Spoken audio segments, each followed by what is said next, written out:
The crisis along the southern border is showing no signs of stopping. Take a look at these numbers reported by the DHS.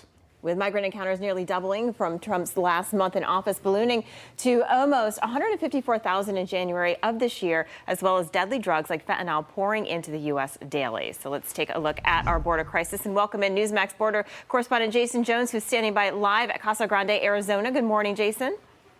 Well, good morning to you guys. It's been extremely busy down here. As you know, we've been embedded all week with the men and women of the Pinal County Sheriff's Office. And last night, that all changes. We got in the vehicle itself with America's Border Sheriff, Mark Lamb. And 5 minutes after getting in the vehicle, we were involved in the first of 3 pursuits that took place in a 3-hour period, by the way. That pursuit resulted in a 125-mile-per-hour chase, ending up in a crash where the driver fled the scene. We ultimately ended up catching him with the deputies about maybe 30 minutes later. But 3 individuals were taken into custody in the vehicle. They were all in the country illegally.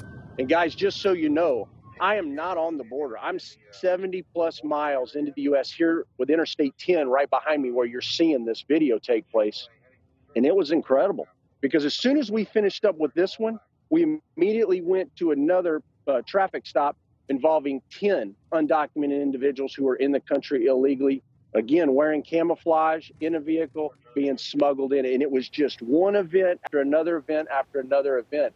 I can stand here and tell you without any hesitation, this nation is under an invasion of both people and deadly, deadly fentanyl.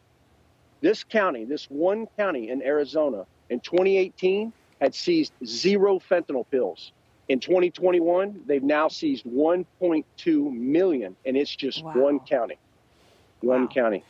It's unbelievable just because we always say, well, it's along, the border, the 4 states that make up our southern border. These people, once they come in, they have to go somewhere. They have to end up somewhere. We saw that video from that ride-along that you were involved with last night. What else have you seen during your time down there? And also, what are some of the other ways that people are crossing over the border? Yeah, there's been a real tactical shift in the last 2 years. I spent almost an entire day with the chief deputy here, and he's really telling me that one of the big changes is in an area near Interstate 8, as people are coming through the reservation, it was usually drugs.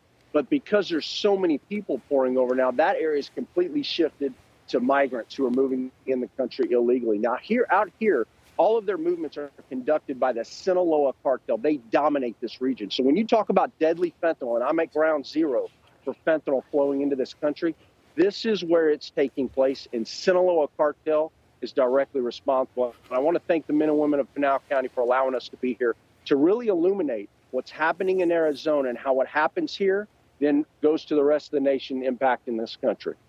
Jaeson, the Biden administration says they're telling people don't come, right? But they still are coming. I mean, you're talking about it all the time. We're talking about the amount of fentanyl trafficking that's happening. What do you think the administration needs to do to at least put a dent in this problem? Leave office? You've got to change perception. That's the problem. You can talk on national television all day long, but here's the problem. The folks who are being smuggled by these cartels and by these alien smuggling groups domestically, but also the long-haul smugglers who are moving these folks in from the Middle East, from Africa, they know the truth on the ground, and that is that if they can get these folks in the country illegally, they're going to be allowed to stay. And these migrants have cell phones. Guys, I saw it all night last night on them. Yeah. And they're making calls back home, and they're saying, come now. It was easy. Follow the method I did. Call the same smugglers I did. That's how you'll make it into this country. And that's what needs to change. We've got to shut that down. Jaeson, and we've got to do it with a sense of urgency. A little less than 30 seconds, but I'm just wondering, yesterday we started hearing about this hunger strike. Immigrants that are on the Mexican side of the border, and they're basically wiring their mouth shut so the Mexican government will, until they get to the United States. So the Mexican government will say, all right, we'll go to the U.S. and you can, it's a hunger strike. What are you hearing about this? So what you've got down there, that's in Tapachula, by the way. This is nothing new that we haven't seen historically. There's about 30,000 migrants there trying to make their way into the United States.